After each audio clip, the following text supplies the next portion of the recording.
I'd like a bit of an explanation on this as well. You're the first Russian person I've had on this show, and I feel you're the only person who could help basically explain what the fuck is going on here.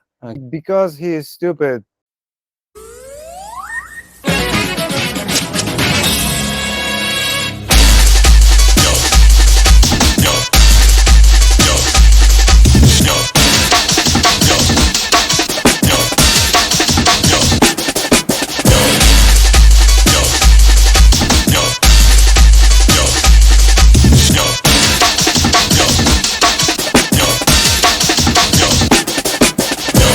Hello, everyone, and welcome to another episode of Yo DNB Raps.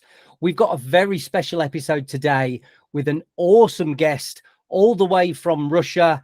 You might have seen him from some of his releases across labels such as Paperfunk, Neuropunk, amongst others. He is one of the pioneers of the Russian Neurofunk drum and bass scene. He's also the star alongside Gydra of the Neurogen podcast.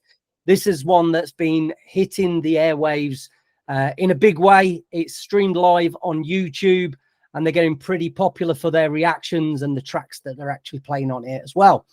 Known to me as Pavel, my new friend, and known to you as Paperclip. How you doing, Pavel? You good?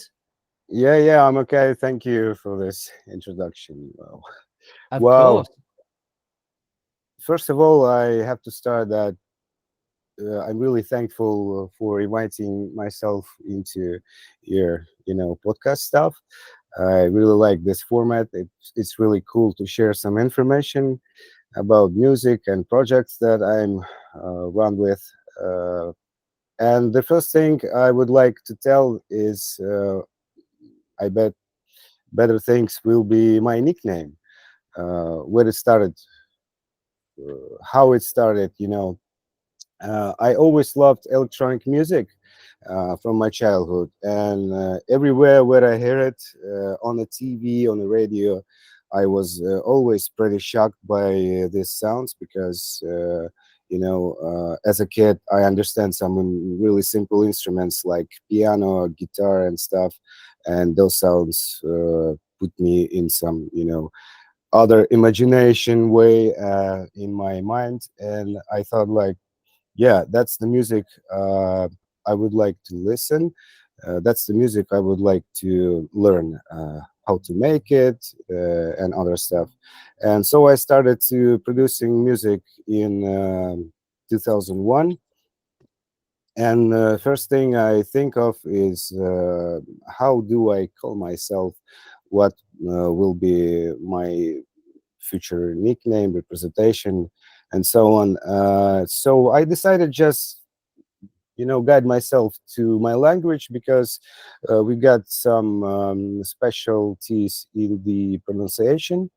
We got that R sound, which is really, you can hear it in any word where it appears. So paperclip, it sounds like really Russian.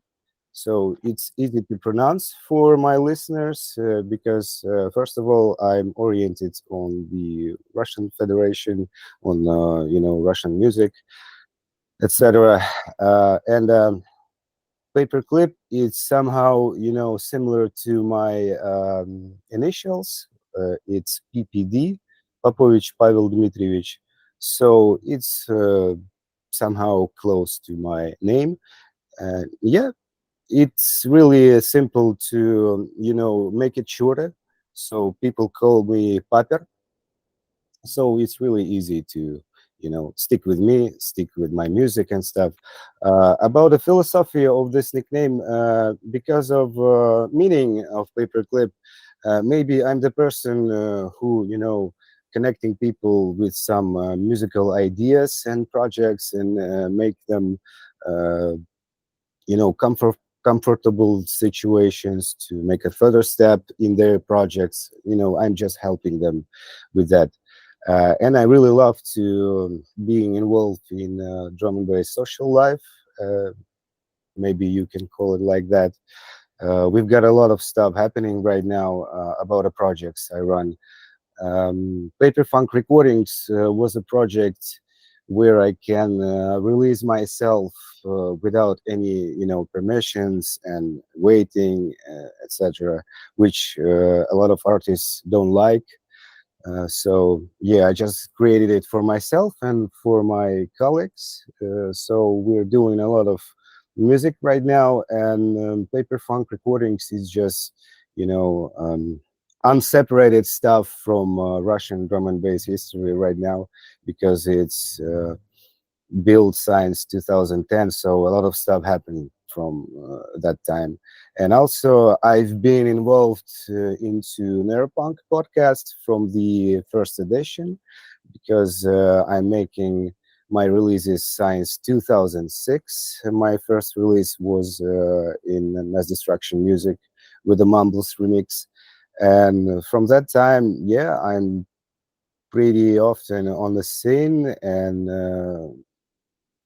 really involved into drum and bass life in Russia. For now, run Neuropunk Academy because we decided with Bess, to create more producers. If you would like to have more musicians so you can create them, we created Neuropunk Academy. It's like more than 600 peoples right now. Not all of them are active at the moment, but sometimes a lot of them just sending demos. It's almost 100 demos to review every time that I'm making, live streaming to them. And there's a lot of courses, a lot of stuff, a lot of releases. We are now starting a new label because we've got so many artists that already our schedule is being packed until 2025. So it's crazy. We need to have another place to release all of them. And yeah, I just can't tell from once everything because that will be a monologue. So No, and what I'd like to do is a few of the things you spoke about there. I've got some questions to do a bit more of a deep dive into it, so we can obviously get a better understanding of it. So take me back to your first beginnings in drum and bass. How did you first discover it and when? you mean drum and bass as a genre, yeah? Mm. That's very interesting story. Never thought I will introduce it to the, another audience outside of the Russian audience. Anyway, as almost anyone, I was in the school. It was like 8th grade, and I was on lesson which is called Moskvovedenie, where you can know everything about Moscow, about city, about story. Just special lesson for that. And my friend just came in when my teacher just go out. At the same seconds, he came in with a compact disc, put it into teacher's, speakers, and just play it. So it was Aphrodite. I don't remember Aftershock, maybe, which is called an album of his. It was amazing. I was shocked by the bass lines. I was in the school at the lesson and I was listening to newest shit in my life, and I was shocked. I was amazed. And from that second, I realized I want to do the exact sound of this amazing music. So I asked my friend, "Why did you tell me that you're listening so awesome music?" He tells me, "No more words. Go into my house. I'll show you something more." So he opened like a universe for me. It was a crazy, crazy shit. Goosebumps everywhere. My eyes was crossed because I didn't realize you can do that with a synthesizer. So dark, so deep, so futuristic, so awesome, so fast, energetic. Uh, yeah, until this day. You mentioned Aphrodite. He, Yeah. to my knowledge, he was kind of one of the first major drum and bass acts to play in Russia. Am I right about that? Yeah, because he was really popular in here. Somehow it fits to our other knowledge of music, because before of Aphrodite, very popular and always popular in Russia is Prodigy. Yeah, Okay. for sure.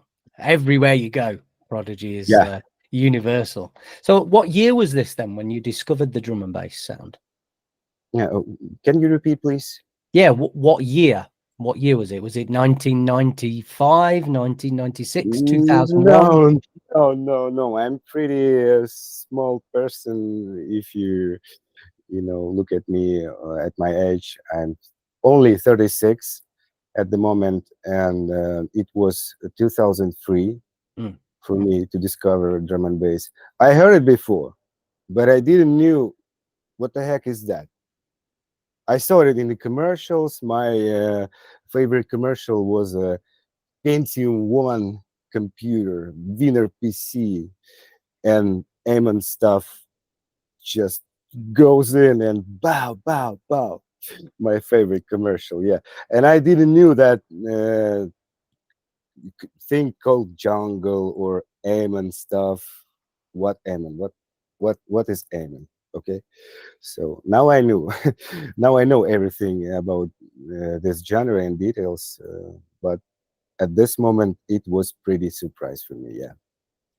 Did you, when it comes to DJing and production, did you teach yourself or did you have a mentor, somebody to teach you?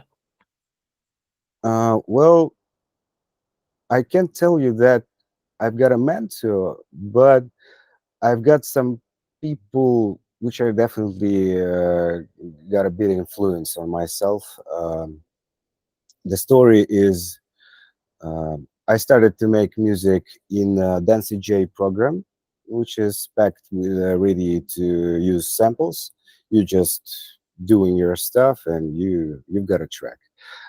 I decided I want to build those pieces by myself, and I found Fruity Loops program and started to learn it by myself. I've got a picture where I maybe 16 at that moment, maybe a bit earlier, but I just wrote in stuff that is actual good in the Fruity Loops, but I didn't knew how to make it properly. So for myself, it was like, oh yeah, it works. So I need to write it. Okay.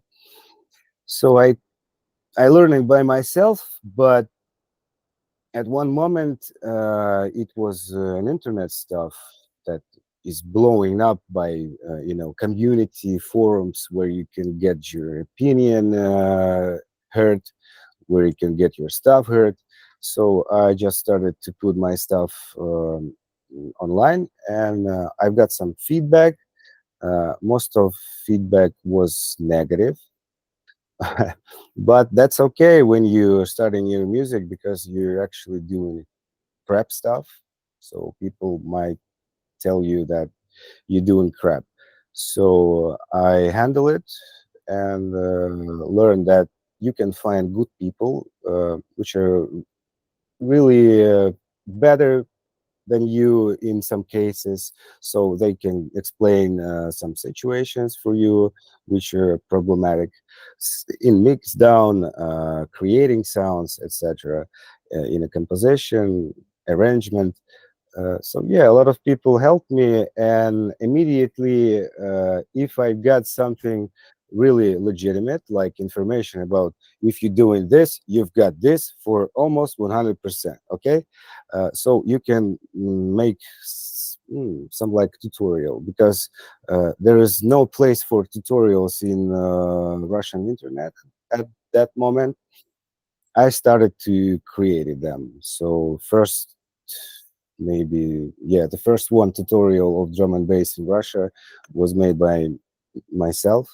I tell people that's not a secret, how you actually equalize every element in your drum and bass track to get your sound not pretty good mixing, but really better if you don't know that stuff and doing that by your own imagination or ideas.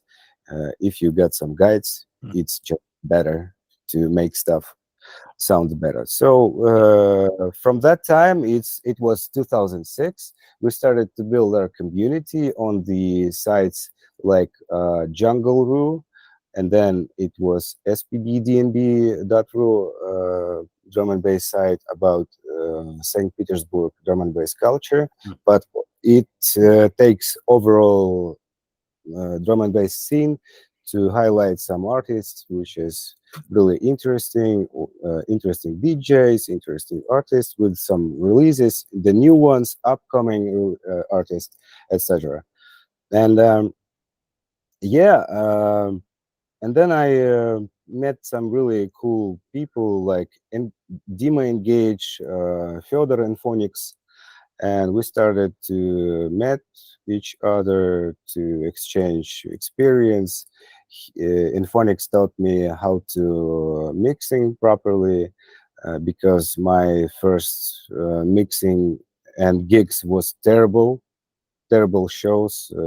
I'm so glad it was like 3 times before I met Inphonics, and he tells me that, yo man, you first of all have to learn how to mix on vinyls because it's open mechanic.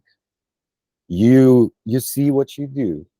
You see where's the needle, where's the bass, where's the breakdown. So it's really much easier to interact with. Um, for comparison, if you're using DJ Pioneer like DJ 100, it's a catastrophe for the those zoomers who playing with sync stuff. If you can play on the Pioneer 100, you can play just everywhere. Yeah, So it's yeah, very true. Very true. I mean, I've met some people who have never even mixed vinyl before, who are pretty big DJs now as well. They're pretty well big popular DJs, and I've watched them try and mix on vinyl as well, and yeah, it didn't go well. You need to kind of put the hours into that to be able to do it. But once, like you say, once you mix with those, you can pretty much do anything, can't you? And you're not going to be using yeah, it. yeah, yeah. And I was talking about Pioneer 100. It's DJ Mhm. X Yeah, hardware for compact discs, so it was terrible. But if you can handle it, you can handle pretty much everything. Yeah. Also as vinyl, because vinyl can explain by its nature how it works. yeah. Because you're moving stuff, it moves faster, it sounds faster. So that's the case. Yeah. That's it. That's it. So, apart from you mentioned you reached out. What was the artist you mentioned that you'd met up with? Phonics, did you say? Yeah. Yeah. So Fedor and Phonics. Feder and Phonics. That's it. I do remember Yeah, the yeah. names. I do remember those names. Was there any bigger names maybe outside of Russia that you were maybe reaching out with for feedback on your music, and any Of that course, of actually course, responded? of course. In 2007, almost every person who was a big head actually answered to me because uh, exchanging music is not so big deal. You can build your good conversation if you know English, maybe on the mid level. Uh, First of all, it's your music. If your music is actually good, what's wrong to to talk a bit? So I reaching out to the John Gooch sport. I reaching out to Noisia. They actually answered to me. It was a MySpace era where everyone put some comments on their wall, like, "Hello, your music is awesome." So Noisia did it for me. I did it for them. It was, really friendly era of exchanging music and stuff, and everyone was in AIM. It's Yeah. America Online, yeah, communicator. Uh, After that, I was using Trillion to using my 3 accounts: Paperfunk, Distant Future, It's also my another one drum and bass project, and Paperclip. So yeah, I'm reaching almost to everyone. I've got a little conversation with almost everyone, with the old school heads. So you ask it. And I met a lot of them on the gigs, because in Russia there's a lot of events with a lot of musicians from the West, from everywhere, worldwide. So yeah, we met a lot. We Yeah. talk a lot. We make fun a lot. Yeah.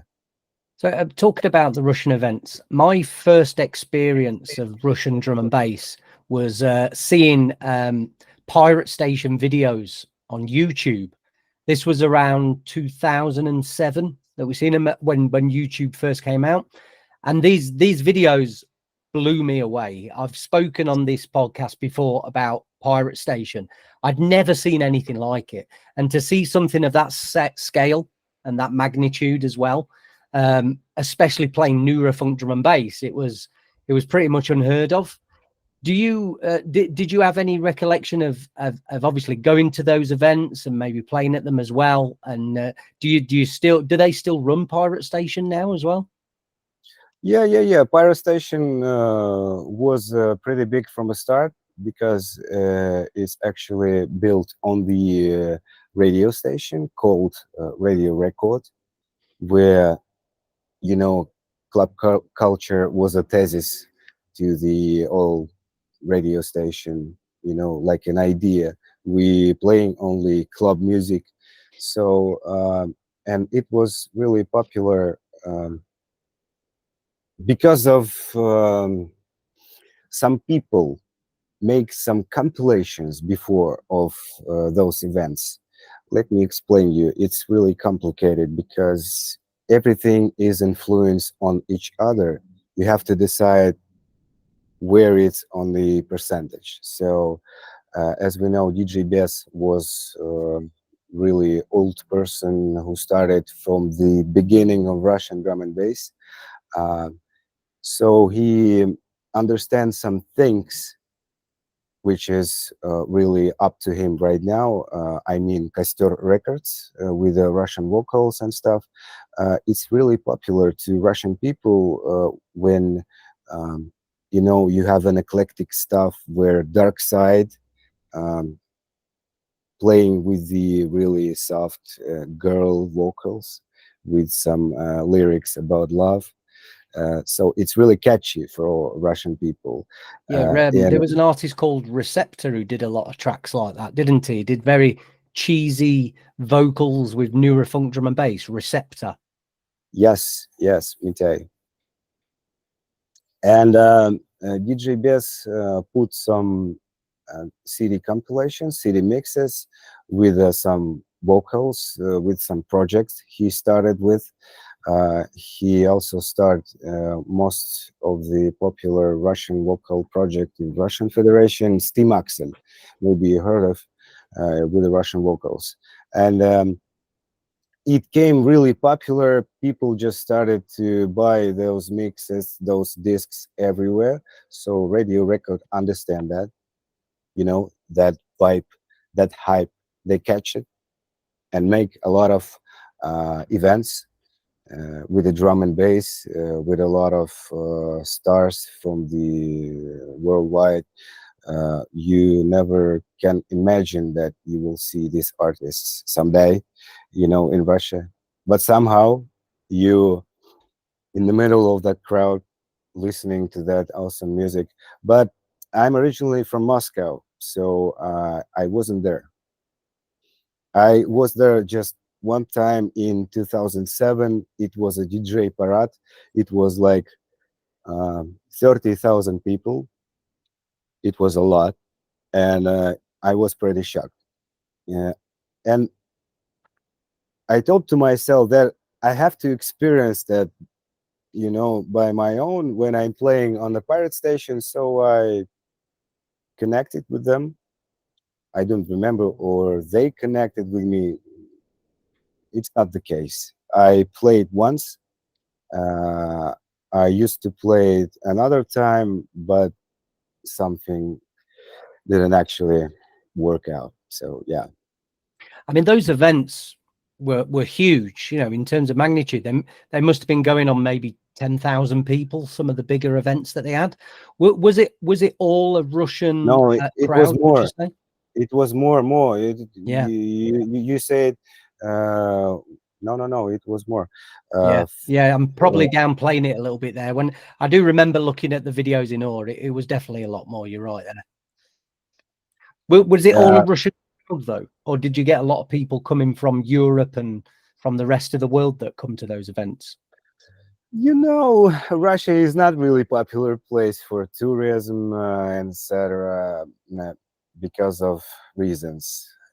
We actually can't talk much about it because it's long. It's way too complicated. But anyway, it came better after World Cup in Russia, where everyone met Russia in the other, way, which are pretty usual for us, but with a lot of, stereotypes and stuff.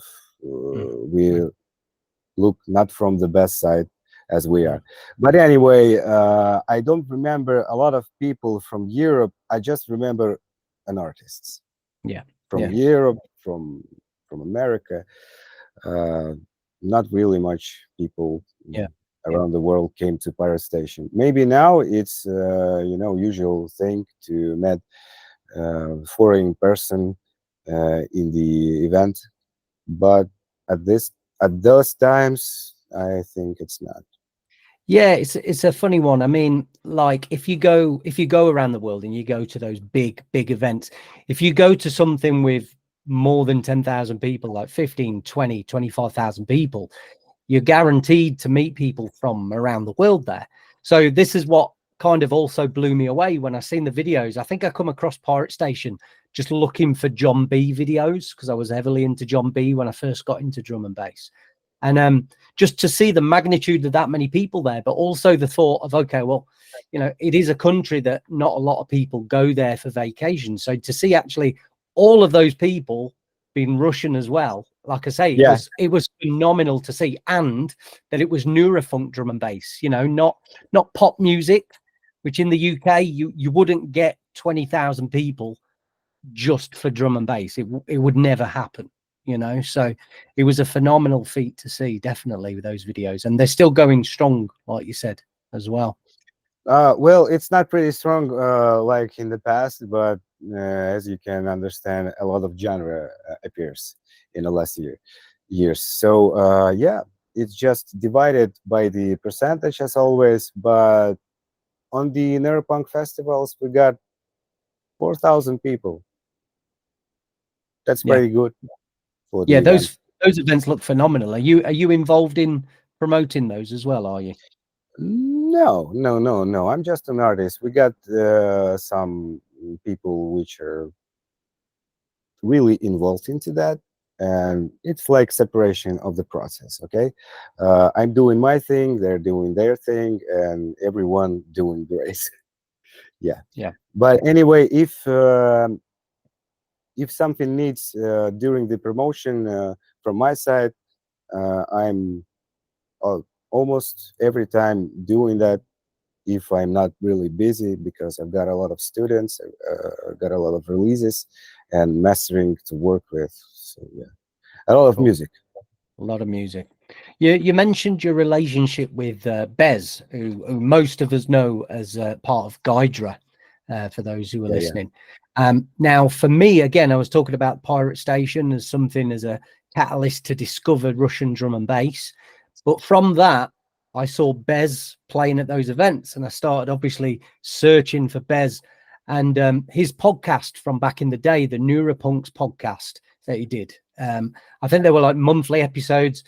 I discovered so many Russian drum and bass artists. It was literally like another genre of music. There were absolutely hundreds, including yourself. That's where I discovered your music as well, going back as far as like 2008, 9 and things like that.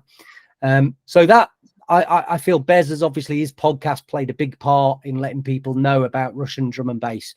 So can you talk to us a little bit about your relationship with Bez, how you met, and what you guys do together nowadays.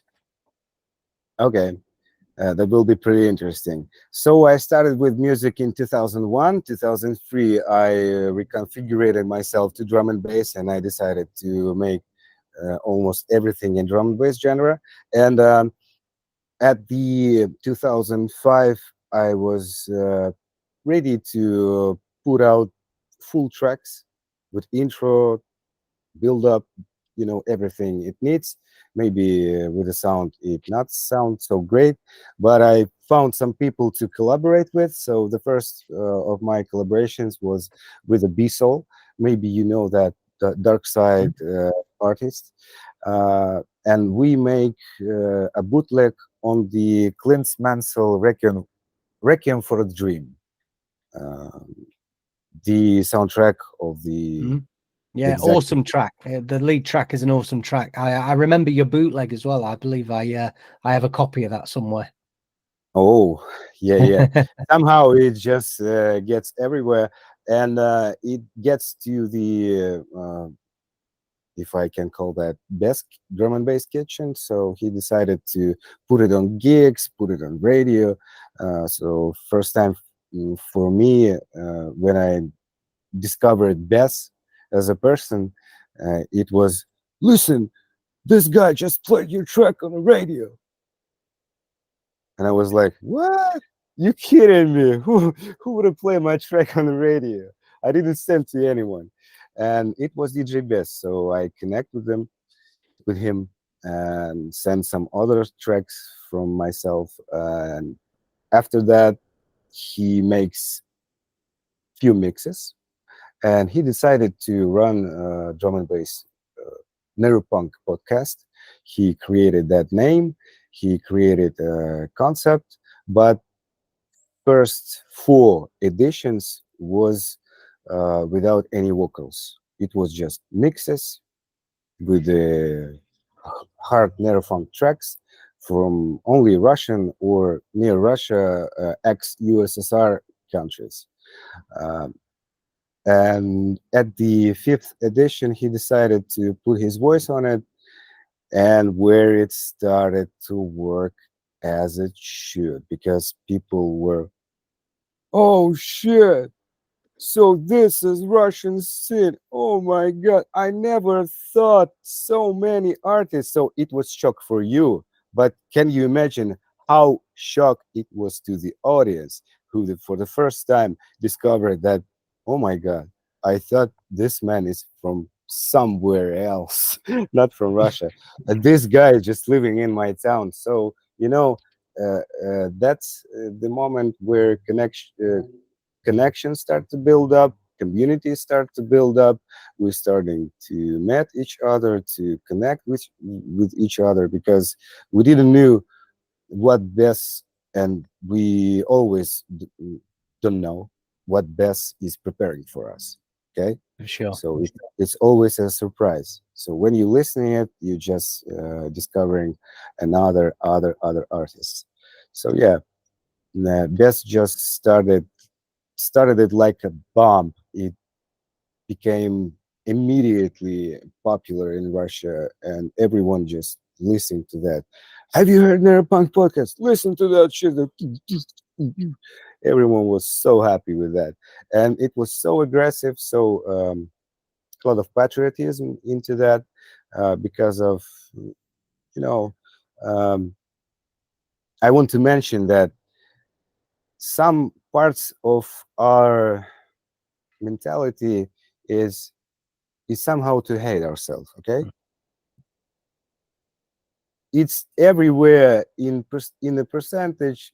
Somewhere it's more, in other countries somewhere it's less.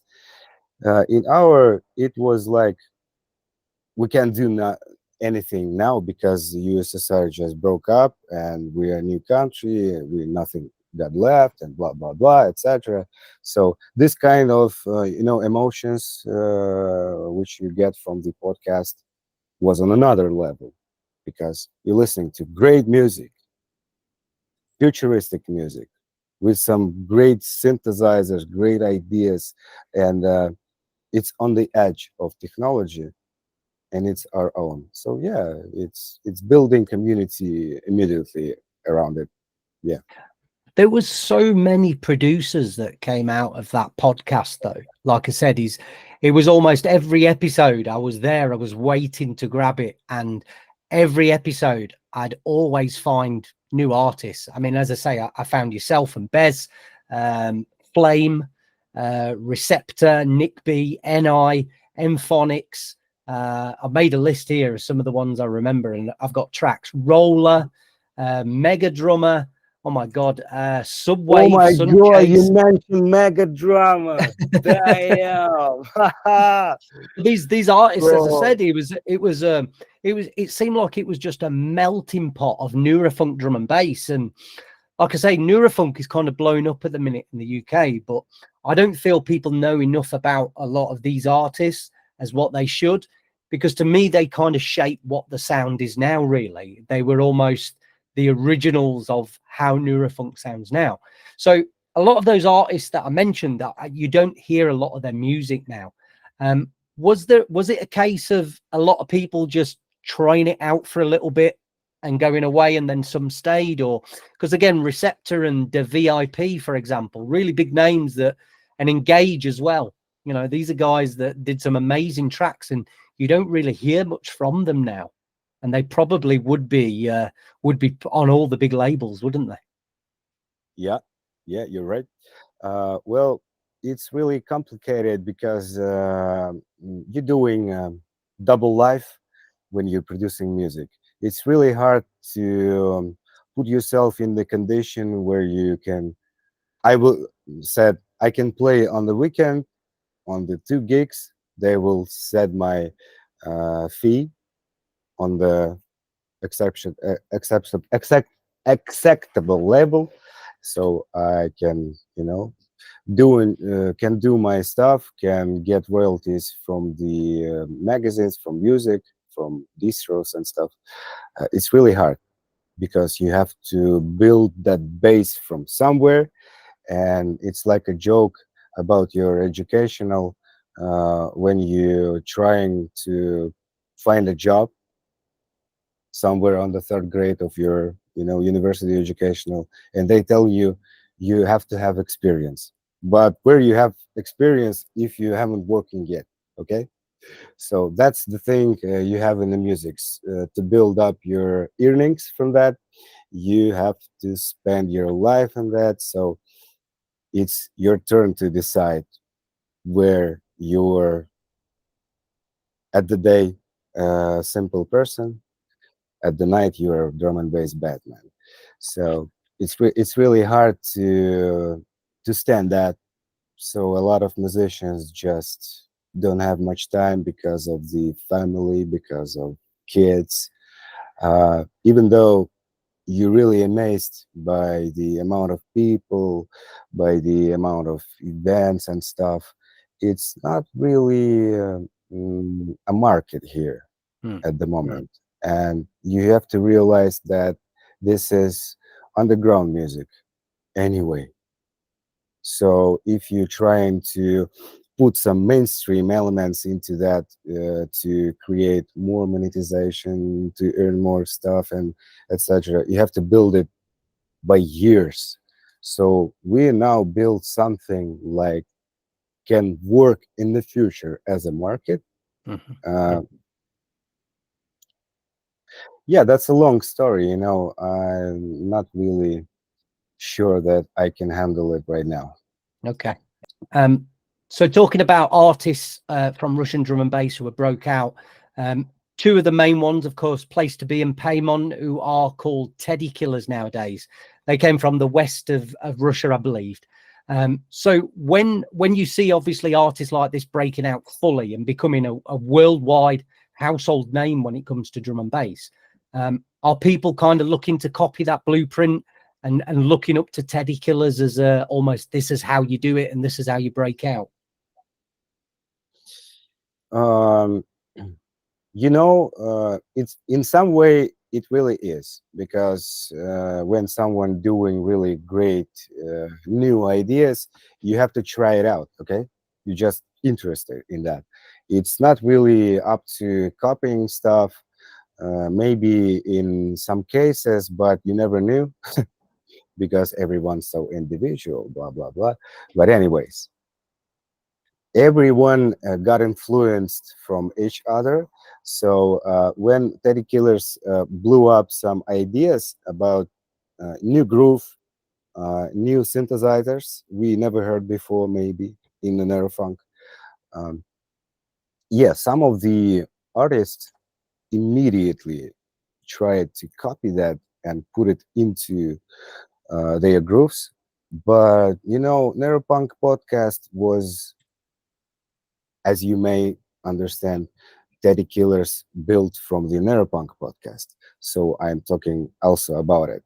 Neuropunk podcast is about diversity in the music.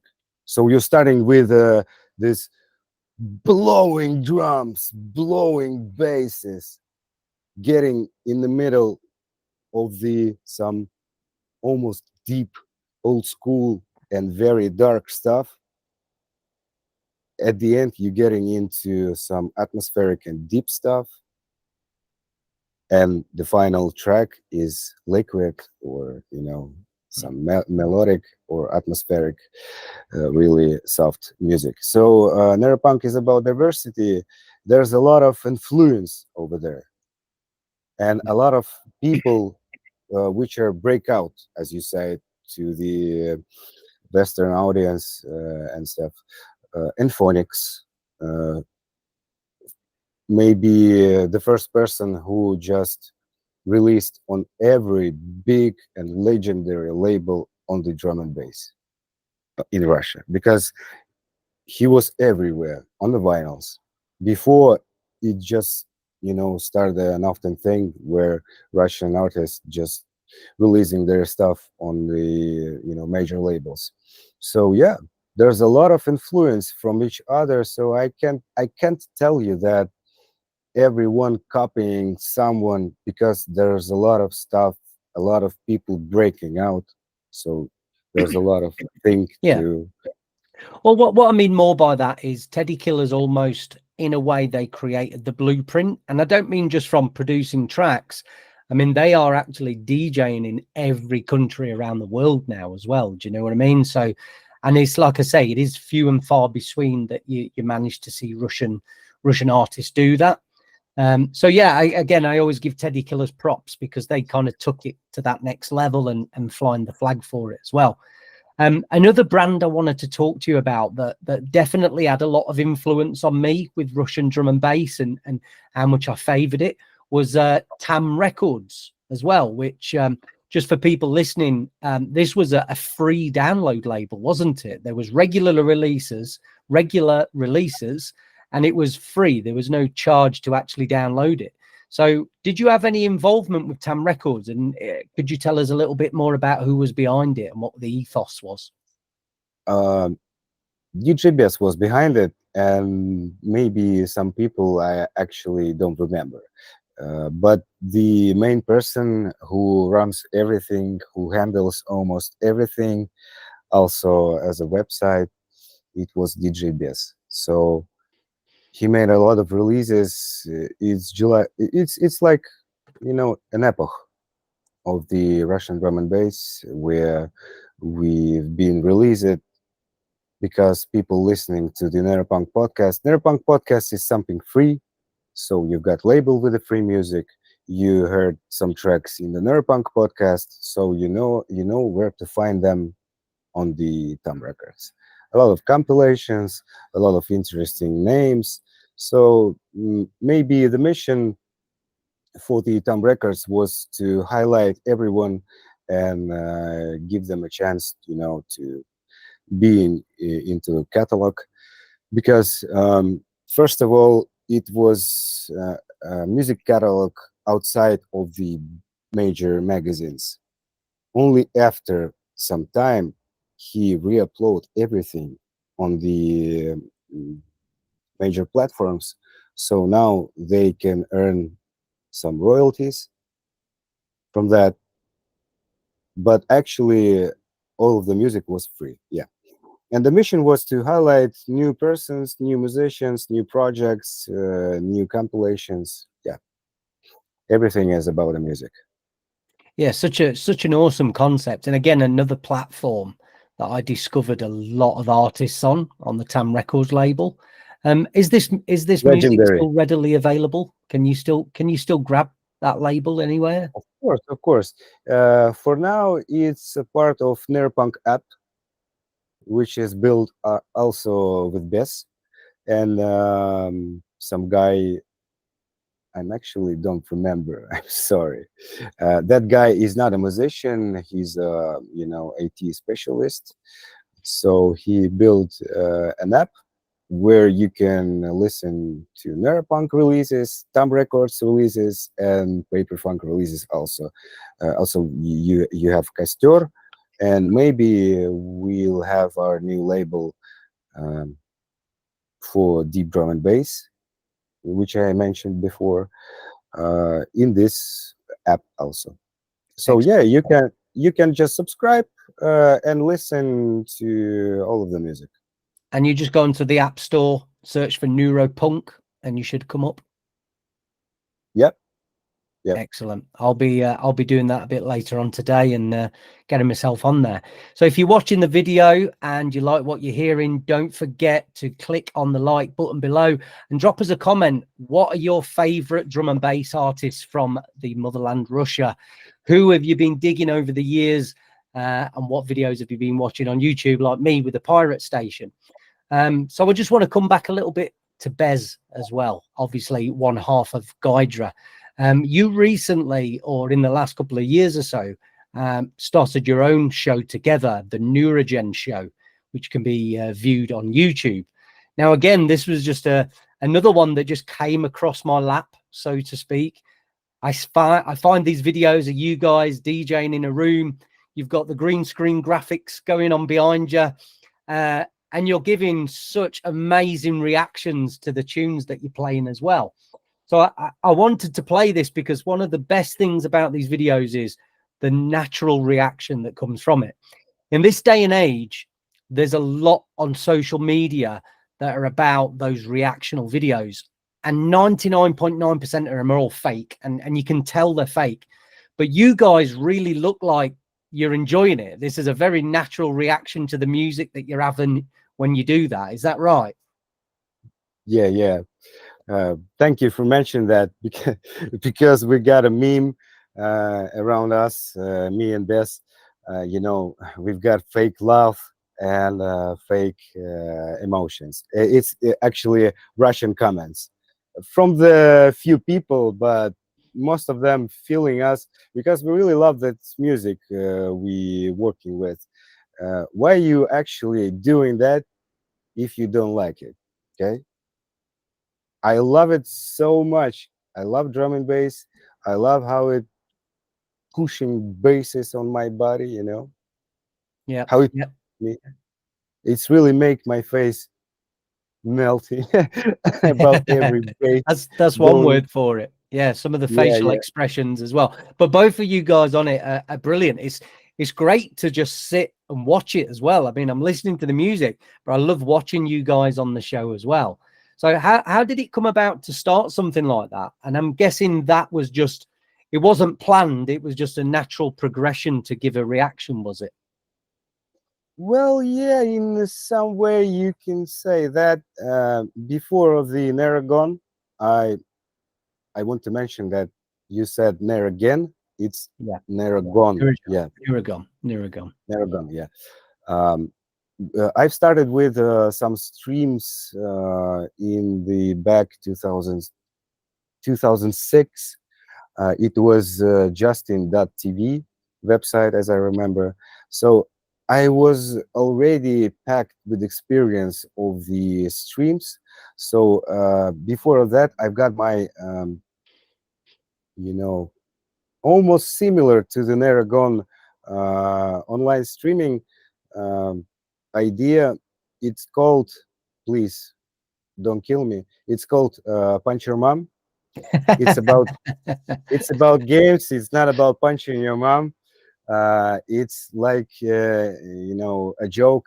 about situation in games where gamers start to, talking about other moms. Okay, so we playing stuff online like Star Wars Battlefront, Doom, and other really dynamic stuff.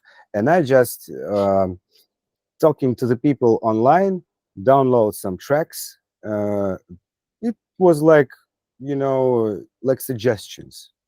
You can tell me some little story why I should put this track online. So if your story interesting enough, I bringing it out and playing this track online, mixing it and stuff. So we've got green screen, we've got ourselves, we've got chat, so we've got decks. It's pretty much Neurogon, but without spicy thing. The spicy thing was, we are really similar to the each other with Bess.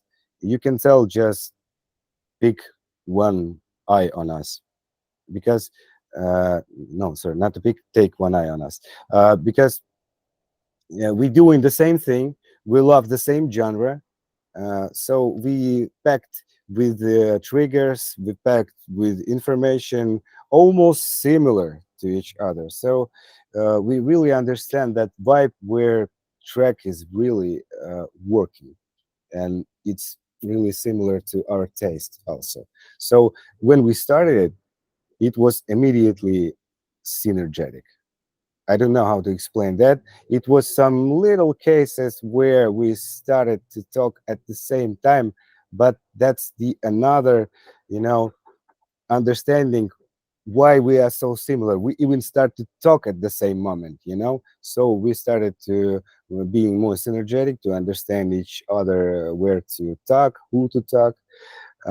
Started to being more relaxed in the stream. So it's really evolved from the first season. First season was a black screen with some visualizations.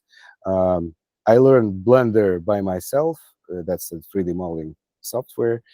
I just decided to, why I'm can learn it if people learn it. Why? So I just learned it, and I created first version of the ship, and I decided we can we've got conversation with Bess about the whole idea. It was like a sketch. So I decided further steps in design and stuff. We've been conversating on that. So yeah, we're on a spaceship playing drum and bass, Neurofunk tracks. We've got demo room in that, so we can play tracks from the people. Also about demo room, that's a pretty amazing project. People sending tracks, but suggestion costs 500 rubles, but it goes to the bank, and people, after releasing all of the tracks, can decide which track is like to their taste most, so they can put money on that. And we've got some exhibition. I don't know, the best demo, who Yeah. wins takes to the bank. Yeah. So Competition, basically. competition, sorry. The winner takes half of the bank, and that's actually fit to upgrade your audio interface or headphones. Okay, and if we will promote it more, we will get more interesting people, more music. So we've got more bank to share with people which are never been known uh, before, if not a demo room. Hmm. Who you need to, because your music is not popular, you never released anywhere, you're just a guy who making music in a bedroom, so you decided to put 500 rubles and you won.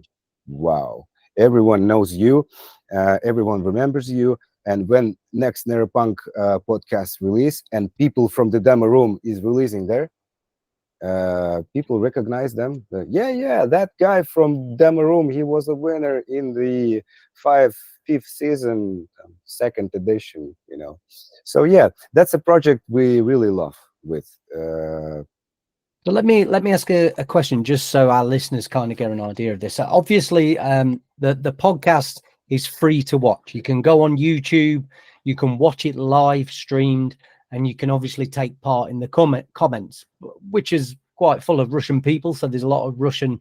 You'd have to understand Russian a lot of the time to be in there. But what you're saying is, if you go to YouTube, you can make a donation to get your track into a competition to be heard on the podcast. Is that right? No. Let me get it right, okay? That's a competition to, make you a winner in this edition, and you can take half of the bank to upgrade your audio to create more good stuff. And maybe if Bess decided to take you in the podcast, people who listening that track immediately recognize that person because he was a winner in the demo room. That got ya. So can you jump into this competition on YouTube, or is there another platform you need to be on to enter the competition? It's some complicated stuff with the formula, because if you simply put it as it is, people can put money by their own and win competition without, having any struggle, because pay to win is really bad. So we decided to create something like a formula where it's not everything is on the amount, you are putting in. Surely we accept your amount, we put some formula on that, but it must be really without pay to win. So it was like a little scandal in one of the editions where the person put some money on the competition and won. So we decided to rearrange that stuff, created some self-built system with own bot, own donation system to handle that. That's pretty hard to handle from the first time. So we put it in few editions, and for now we are really rebuilding everything, because as you see, at the moment we've got only footage which is being switched by my hand on the Stream Deck. But for now, we're moving to the real virtual production on the Unreal 5. It's almost ready. So we have to put it on the next season. And the next season will be start from the September. So I invite everyone worldwide who is watching this to send us demos. You will get all of the instructions. And as I understand, from the next season, we have to put Russian, text and English one to the audience, because it became worldwide. Yeah, I think that'll grow the numbers as well. I mean, let's not be shy of this. That there's regularly over 50,000-60,000 people that watch those YouTube videos of the show. But again, if you add obviously a bit more English text on there and subtitles to it, it probably Can double. I tell you about probably it? double. Can I tell you about it? That's the interesting thing to discuss. The last 2 years, I'm really involved into IT. I'm doing some programming. I'm doing some AI stuff. And my idea is using AI pipeline to almost real-time subtitles on English language with everything we are saying online. So it will be really cool to understand us without any latency and stuff. So yeah. Excellent. No, that'd be great. And you mentioned before your gaming platform. What was it? Punch Your Mom? Did you say you call it? It's not a gaming platform. It's a project where we playing games, playing drum and bass, and people can do their suggestions on the donation if they can create some really cool story about a track. Because everyone who listens to a legendary track in their life, it always involved into some situations like, oh, I've got a trauma, I was in hospital, this track saved me, so I listened it for 100 times. So that's a good story to play a track, online. That's a great story. Oh, my dog died to this track, and I had to bury it to this Neurofunk tune. So I played some Spore while I buried the dog. Let me translate the one legendary story to you. Women wake up and she realized she can't handle it anymore. She came into the corner with all of the saints and asked, "Can you bring back my daughter in exchange for my husband?" And then he put a name, Nigby Blizzard. Damn, what a story is that? I just asked him, what is this? What it's actually about? How you can exchange husband to the daughter? So he explained that is a part of the book story, Creepypasta, where that's rather that random. actually happens. So yeah. So is this new? Sorry, what was the show called again? Punch Your Mom. Yeah. Punch Your Mom. Really stupid name. Sorry for that. I love it. I love it. Well, I mean, we're talking about names like that. That there seems to be some correlation with attacking your relatives and Neurofunk.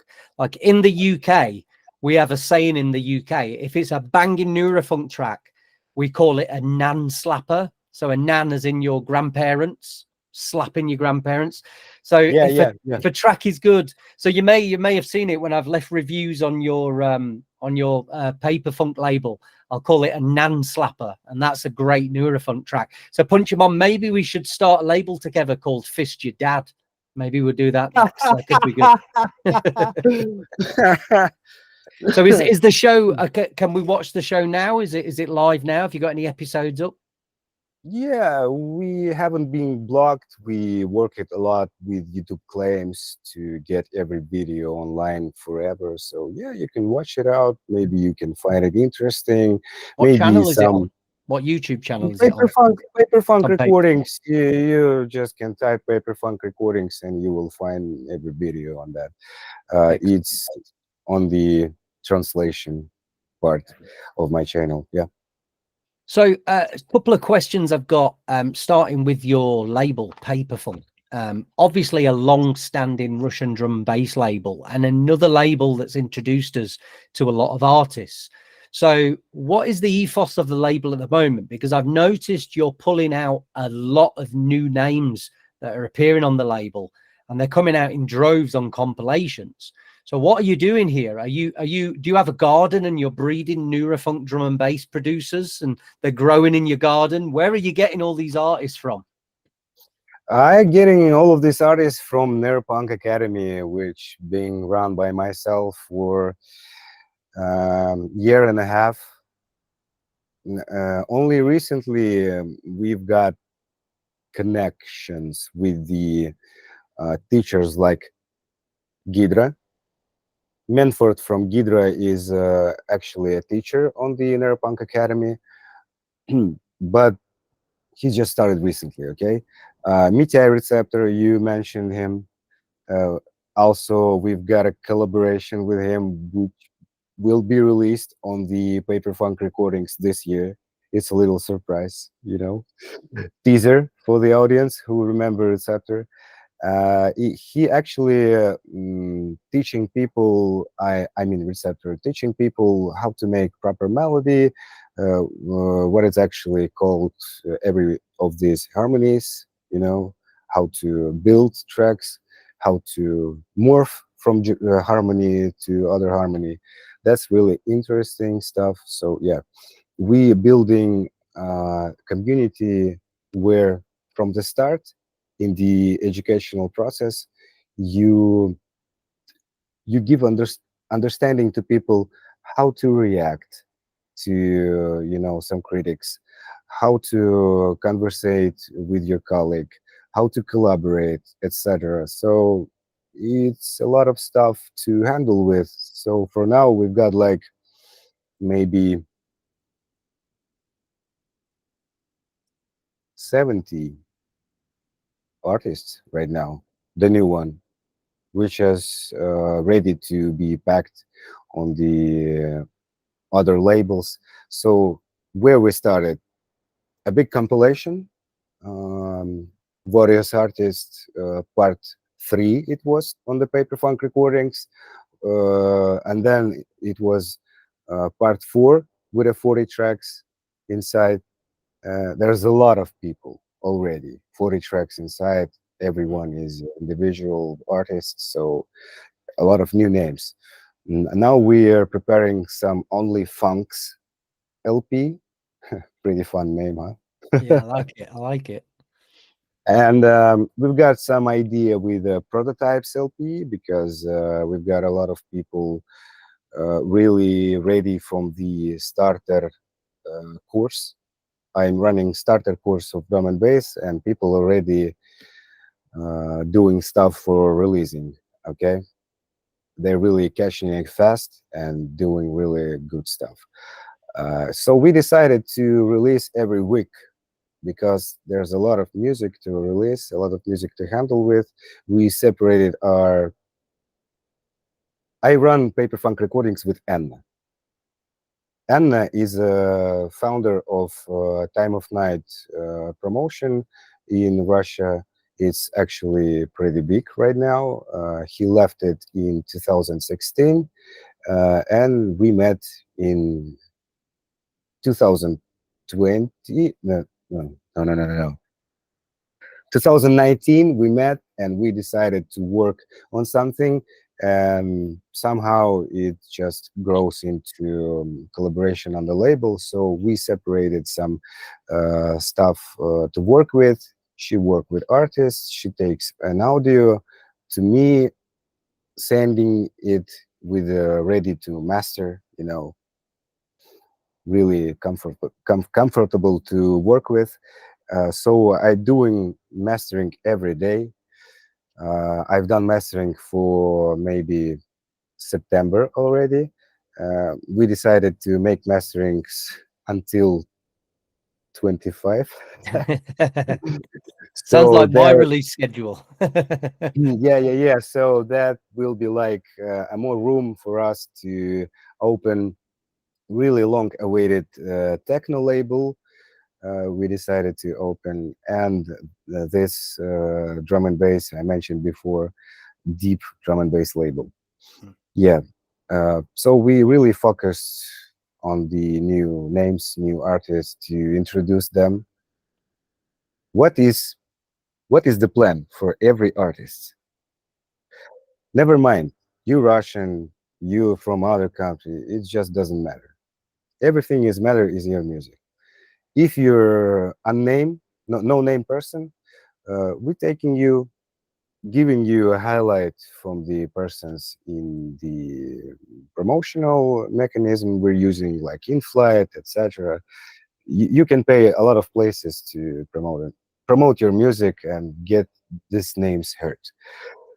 After that, we're trying to put it in the solo release with the 3 tracks where you can understand. So first of all, you met new people in compilation, then solo release, and after solo release on the Paperfunk, you can do your steps further on the other labels. So we are doing that on the day schedule. Yeah. So is it fair to say then the academy is kind of almost a tie-in to helping people get their releases, get them out through your labels, and then obviously they can go into the wider world having some experience and in a release and things like that as well. Yeah. Because that's the point of the Neuropunk Academy. The point is not earning money from the people, because it's info business. It's really easy to run with. You sitting at your home and you just blah blah blah blah blah, and you've got all of your money and you're good, because they got their certificates. They're happy with. No, we've got like full social lift. You're starting from zero and playing on the Neuropunk events. That's the case. Yeah. Okay. And it's always depends from you.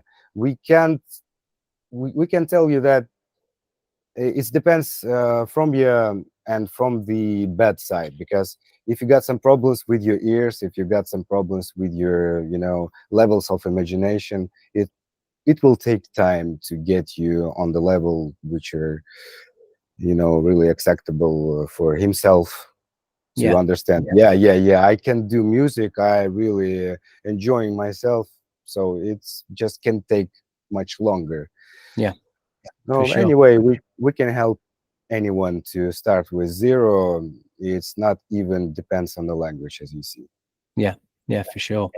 I mean, like I say, I've noticed just the quality of artists that are coming out of here, and they're learning tutoring. Did you say from yourself and Receptor? Are you the only tutors at the academy? Well, the artists you hearing at the moment is only my students, Hmm. because it's really take time. I told you I spent like 1 year with a half on the establishing Neuropunk Academy to get their people and this system where you can release them and stuff. So yeah, everyone you hear at the moment is almost my students. There's only one person you can tell is really involved into sound, is Nerf, the producer from Paperfunk recordings from Neuropunk, Nikolai Nerf. He's also a teacher in Neuropunk Academy, but he's not really known person. But anyway, he got a big influence on Neuropunk Academy because he makes a lot of free streams with the productions where he shows his skills to people, just taking nothing for that. By the way, that's the case of our academy. We've got a lot of free stuff. We're not focusing on the money at all, because it's it's always working in the same way. If you're doing good your stuff, there's always be the people who tells you where to pay. Please give me that fucking link to pay. You're doing it really well, man. I just can't take it anymore. Please take my money. So yeah, that it's just working that way. You're doing good, people ready to pay you. Yeah. So you build your reputation, you build your respect. People come back to you. People talking about you. So yeah, that's the Well, case. it's what grows a music scene, really, isn't it? I mean, if you think of obviously nurturing artists to release music, it shines more light on that music genre, that music scene, and potentially these people that are getting involved in the music industry through that, they could be involved in promoting, managing, running labels, and that's what's going to grow it, isn't it? They just need that nurturing early on, and unfortunately a lot of music genres don't do that, and we've seen a lot of music genres die because of that. Things like happy hardcore and stuff kind of died because there was no nurturing going on with it. One last question about the academy. So is this a virtual academy where people attend it online, all in Russian, or is it something that you have a facility or a building where you're actually teaching them in person and in a room? Well, actually, a good question, because most of the time we're doing online streaming. That's really easy to people reach us out, because a lot of them actually Russian people from the around the world, even Australia, New Zealand. So it's really, really, really far away. So, but if you in St. Petersburg, living in St. Petersburg, or you just visit St. Petersburg, you can visit us. We got Neurobunker. Mhm. It's really called that. It's 200 square meters of just music involved rooms. Yeah, I've seen it Neurogon, on the Neuropunk YouTube channel. There's a few streams from the bunker, isn't there? yeah, yeah, yeah. We've got drop dealers. We got girls and bass.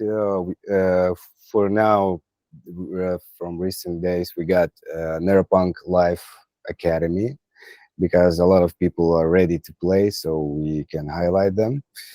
And yeah, there will be a lot of new projects. I just created a new project. I will never told you until you see it. Okay, it's just in my mind at the moment. So yeah, a lot of place, a lot of room to start teaching people, offline. And we really up to teaching kids, because there's a lot of people being born in Russia and in the surrounding countries in the 100 1984 to 1991. A lot of people, and after that, it's just demographic fall off. There's not much people in there, so there's when you can visit some event in Russia, you immediately can understand that people around you just in same age, so you not really get a lot of new people. So you have to do something with that, okay? If you want a lot of people inside. So we now trying to brainstorm it because there's a lot of projects where a lot of kids involved. Roblox, Minecraft, uh, in the most it's game stuff and TikTok. We're not really working on TikTok. I hate it, and actually, You mean you it don't have a TikTok dance? You haven't got a TikTok dance? yeah, yeah, of course. Yeah, yeah. That's what we do. No, man, I even don't have it installed at this moment. So I'm just trying to prepare myself to, dive in to search more people. So yeah, there's a lot of work to invite kids to learn them something, maybe to teach them something. I'm sorry. Maybe they can learn something new for themselves. So, by the way, the Koster record label run by DJ Bes, which is based on the concept of Russian vocals and drum and bass. Every subgenre of drum and bass, even dark side, could be released on the Koster. So there will be was a event in St. Petersburg, free event from 6 plus everyone. It's daylight party, really Neuro interesting. babies. So we're going to have some neuro babies. We've got videos of that. I can send you. It looks amazing. 3 or 4 kids dancing, stepping drum and bass. That's amazing. With all of the grown people around. Maybe you should send me some clips now and I can edit them into this video once Of it course, goes of live. course, of So course. hopefully if you're watching this now, you should see those clips we're talking about. Yeah. So this is the future of the Neuro Academy then. It's kind of having a true music academy that covers all aspects of it for all ages, all sexes, and really breeds that new talent to come through in the future, whatever that may be. Yeah. I just want to add something. I'm doing a lot of stuff for social, for people. I love people. I love drum and bass. I love listeners. I love musicians. I really love them, and I always want to give something for myself. And I decided there's a lot of guys in drum and bass. The fuck, why is that? Like a sausage party. It Everywhere, is, especially in everywhere. UK Neurofunk. It definitely is. Yeah. It's not. It's everywhere. It's not in UK. It's in every country. So I think, uh, like, if I create free only girls course, it could create some artists from that. So we've got like 45 girls inside. They started to educate, some drum and bass steps, Are they and producing as well? Are they learning how to produce music? they started to learning how to produce music. The course is already over. At the end of the course, we've got 9 person who already put on the schedule to being released 28 June. It's XX Bass compilation volume 1 with 9 only girls artists. Amazing. Who are some of the names that we need to look out for then in those artists? Everyone. Could you name a few? Tricky Skill, maybe. Mm. Maybe. Everyone is brand new. Everyone other. Okay. Because Tricky Skill was already being released on some Neuropunk releases, maybe in other labels. I actually don't know. Maybe Abducted Records, because Dorian is also really open to the other, new names Yeah. coming up. from the Russia, etc. So yeah, uh, and I think that's the biggest girls drum and bass Neurofunk compilation at this moment. And Yeah. I would like to invite a lot of other girls for my next idea. I want to start, like international free course with the Mhm. girls, only girls, Will it be to in teach Russian, or will English speaking people be able to attend? international with the subtitles. I Mm. just, working on that real time pipeline AI translation. Mhm. So yeah, it could work even on the educational purposes. Great to hear. Great to hear. So I want to talk a little bit about your DJ history as well, because obviously you're known to play out some of these huge events in Russia. Have you ever played and performed outside of Russia yourself? Yeah, I performed only in two countries because I'm really a domestic artist. I played in UK, in London, at the therapy session with the Hugo Catharsis, BDK, and other persons. I don't remember timeline, track Mm, list, artist names, that's all right. and also played in Budapest, Hungary, and I met some Forbidden Society, Donny. We talk a lot about production. So yeah, it's a fun experience. And I mentioned to myself that UK is, for me, for a Russian person, how to say that? Maybe a bit like Quake. You're always quaking with something. Let me explain that. I just standing close to my hotel at the streets, and I started spliff. Yeah, that's pretty usual shit to make your spliff in the shadow. Okay, so I started relaxing, and some guy at the other side of road show up. He walks just like no one else is existed, and suddenly, huh, hey you, and I was like, huh, what are you doing there? And I was like, smoking. You smoking weed, don't you? And I tell you, like, what the hell is your problem? That's my weed, man. Go doing your business. I don't even know you. I'm foreign person, foreign citizen. Please leave me alone. And he just walk away with some crazy laugh. And it was shock for me, culture shock, because all of the conversations, all of the communications we've got in Russia is really on a close distance. In the UK, guy just noticed me at the other side of road. It's it's hilarious. That's the difference I mentioned. In the other cases, it's really funny how similar we are to each other. Yeah, for sure. You mentioned therapy sessions, obviously in London. A lot of my history with drum and bass is around therapy sessions.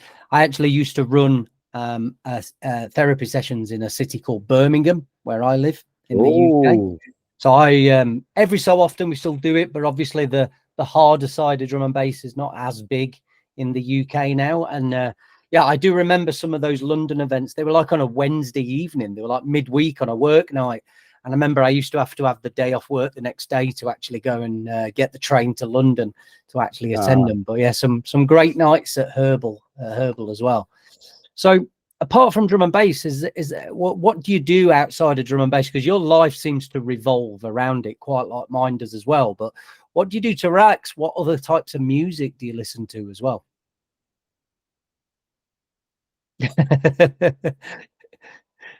if you thought I tell you that, I'm listening to other. No, I'm listening to drum and bass. I love drum and bass. I really fan of the drum and bass. That's true. Every day, my life starting from everything that existed in my field of view where I can, do something with that. And that's Neuropunk overall brand, Paperfunk overall brand, and the whole picture of Russian and maybe surrounding like ex-USSR countries where we can do stuff. And why should I, think about something else if there's a lot of happening here already? And I don't understand how to handle it. I know how to handle it. I am already sleeping like 4 hours per day. But Do you not get scared of burnout? Burning out from just being so focused on drum and bass. I'm working in minus, so when you convert yourself in a digital way, you get a level when you say, "Oh my God, I'm burning out." No, I'm not burning out. I just doing minus. Okay, that's okay for me. I don't care. I love it. I love it. My work is for me is work of my dream. Yeah. Brilliant stuff. Great stuff. And where do you see the future of Russian drum and bass going? Obviously, the Academy is playing a big part of that. But if you look at it as a whole, I mean, there's a lot of politics involved with connecting to the rest of Europe and things like that.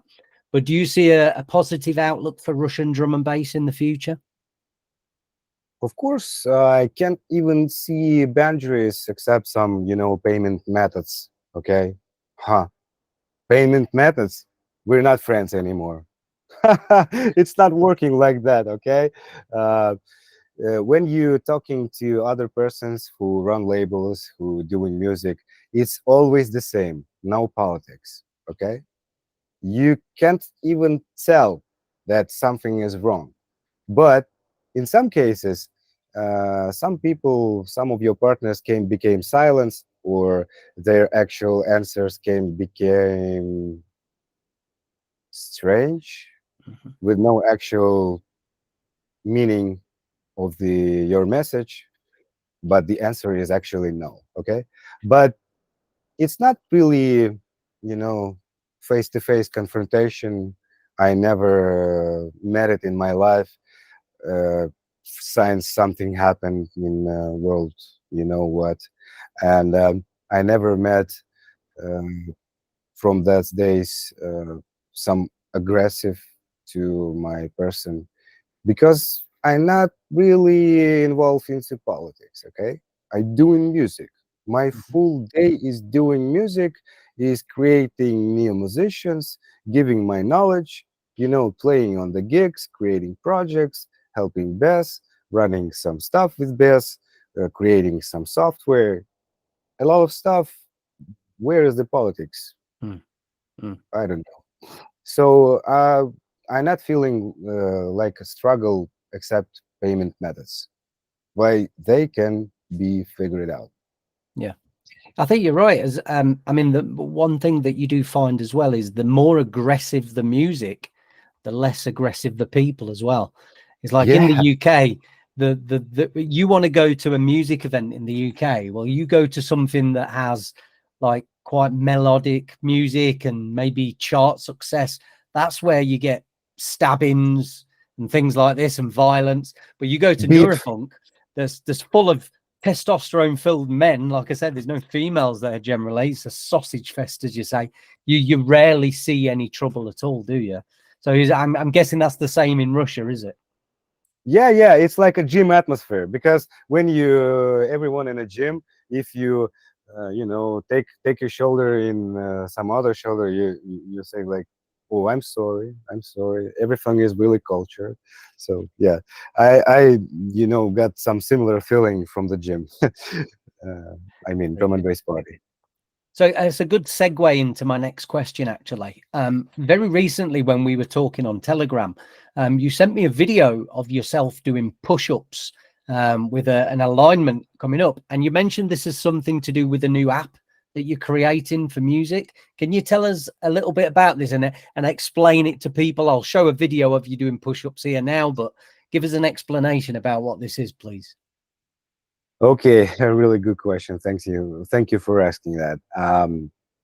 When I'm starting an academy, I was thinking only about educational program and thinking only about how to make 100% effective from that I'm saying, and that people are learning from that I'm saying. And so I put it on analysis, and I realized, so I've got an academy, but where is the physical culture? You know, you doing music sitting on the computer, so there's not so much physical active over there. You growing your belly, you're growing everything else, and it's really could be helpful if you can do some physical activity just around your working desk and continue. So I decided, like, okay guys, we're starting push-ups. Who wants some? Just join me and we will take it over. It was like personal records, personal competitions, who can do more and stuff. And after that I decided, but why are you doing that for empty space if we can convert it virtually into some coin? So 500 push-ups is 1 coin, for example, and we can sell some stuff, some samples, some educational videos, only for that coin. So you can just learn people how to um, connect sport into their lives forever, because um, you get addiction from that. You want more, more, more. For now, we got our general balance of overall academy. Everyone doing push-ups, doing other exercises. We are counting them by hand at the moment. But for now, I'm working on the app, which is working on the anatomic dots and connections with the computer vision, which can count push-ups, sittings, and every other exercises popular, which can be done in the home Yeah, environment. it's a great idea. I mean, I'd definitely be up for this. I was part of the lockdown push-up crew on social media. I did about 1,000 Oh, push-ups over lockdown and videoed it. So incorporating that with some music as well, you'll have to get me involved in that for sure, Pavel. Definitely. So we're just about out of time now, but before I let you go, I'm going to hit you with some quick fire questions. Okay. So these okay. questions, I just want you to come up with the first answer that comes to the top of your head. Okay. So first one is, what is the food of choice for yourself? What do you like going out to restaurants to eat? French fries. French fries. Okay. Just French fries, a big plate of Russian French fries. Is that what we're talking about? Well, yeah, Fair enough. with the Fair cheese enough. sauce. With the cheese sauce. If you weren't a drum and bass producer and DJ, what do you think you'd be doing for a living? What would your job be?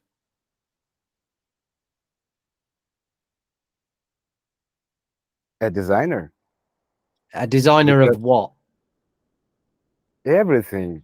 If you designer by your brain, you can design everything. Apps, web design, and other stuff. I guess that's my case. Okay, that's fair enough. What well, we know you're feeling a lot of drum and bass artists at the minute, but tell us 2 artists that you're feeling in drum and bass at the moment who you're really loving their music. Well, there's actually 2 artists I referred for in my sound when I'm producing. It's Gydra and Teddy Killerz. I've Ah, got some other artists, yeah, but to take my sound on the actual good level, I mean, how much highs, how much mids, how much punch, I always can be, like the actual reference on these artists. Yeah.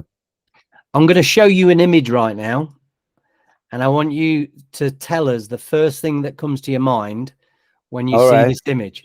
Okay, now before I show it, I'd like a bit of an explanation on this as well. You're the first Russian person I've had on this show, and I feel you're the only person who could help basically explain what the fuck is going on here. Okay. Oh shit! So Come on. I'm going to show you now. I'm going to show you now. Get ready. Get ready.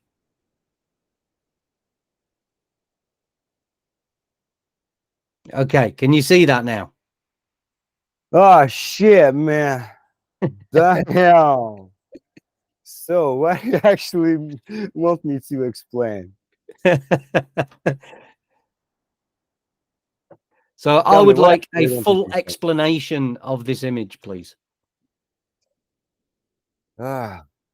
This guy called Kirill Hands Bazookas.